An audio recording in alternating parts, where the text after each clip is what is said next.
Ya, selamat sore Bapak Ibu.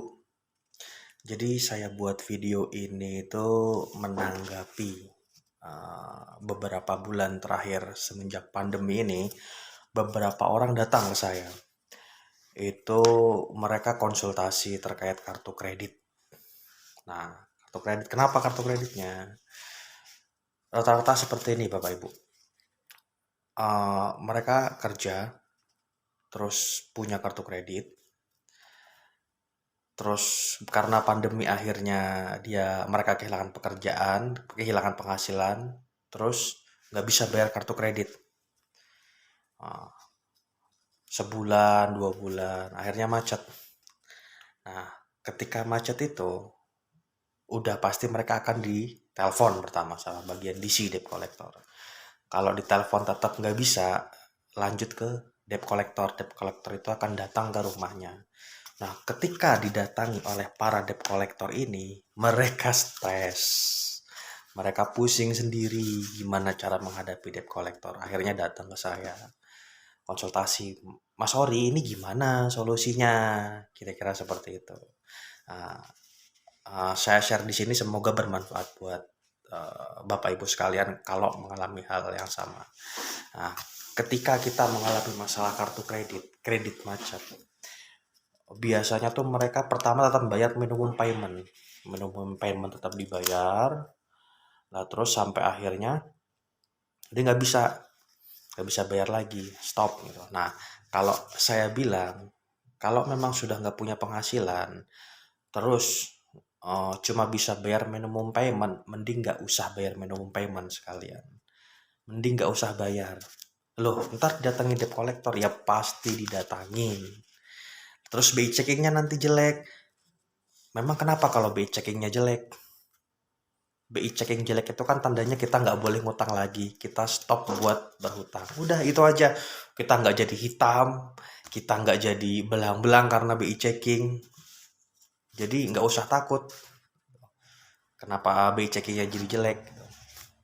Nah, ketika sudah macet akhirnya datangi sama pinjol, yang pertama yang sama debt collector, yang pertama harus disiapkan adalah mental.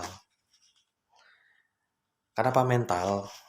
Ya karena debt collector ini punya berbagai macam cara untuk menagih. Dari mulai datangin kita, datangin keluarga, datangin ke tempat kantor, bahkan ke RT RW. Nah, kita harus siap mental ketika debt collector datang, jangan lari, jangan jangan menghindar. Hadapi debt collector itu. Hadapi, yang pertama harus dilakukan adalah pertama mental dulu disiapkan. Begitu dia datang keluar, tanya identitasnya. Dengan bapak siapa, surat tugasnya mana, ya kan? Nah, karena begini, beberapa debt collector itu dia nggak punya surat tugas, dia cuma disuruh datang atau dia nggak bawa surat tugas. Kalau sudah nggak bawa surat tugas, ya udah nggak usah diladenin. Lah wong saya datang ke sini nggak ada surat tugas, nggak tahu juntrungannya mau apa, ya nggak usah diladeni. Kira-kira seperti itu. Kalau dia punya surat tugas misalnya nih dengan siapa, Pak Eko misalnya. Oh, Pak Eko dari mana? Dari OCBC misalnya. Misal ya OCBC. Ya udah saya lihat KTP-nya, kalau perlu kita foto KTP cokrek, foto KTP, foto surat tugas, baru bilangnya namanya Pak Eko silakan masuk, yang lainnya di luar. Itu ya kita hadapi, harus kita ajak ngobrol. Nah, datang, kita kasih tahu kita nggak punya uang, nggak bisa bayar. Kalau ada nanti kita bayar. Nah, biasanya DC itu akan nanya kapan kira-kira mau bayar. Kalau Bapak Ibu nggak punya uang, saya sarankan jangan pernah janji. Bilang aja nanti kalau udah punya uang, saya akan hubungi Bapak, saya akan bayar lewat Bapak. Kapan? Nanti kalau saya udah punya uang. Jangan janji tanggal berapa. Kenapa jangan janji? Kalau janji, misalnya bulan depan saya dapat uang, terus saya mau bayar, bulan depan debt collector itu pasti akan datang lagi ke rumah Bapak Ibu sekalian. Pasti akan datang lagi. Tuh, jadi mending nggak usah janji, bilang aja nanti kalau udah punya uang, nanti saya telepon bapak, saya bayar. Nah, kalau misalnya udah nggak bisa nih menghadapi debt collector, udah pusing nih hadapi debt collector, saya nyerah sudah nggak mau menghadapi. Ada caranya. Caranya gimana? Ya dengan surat kuasa.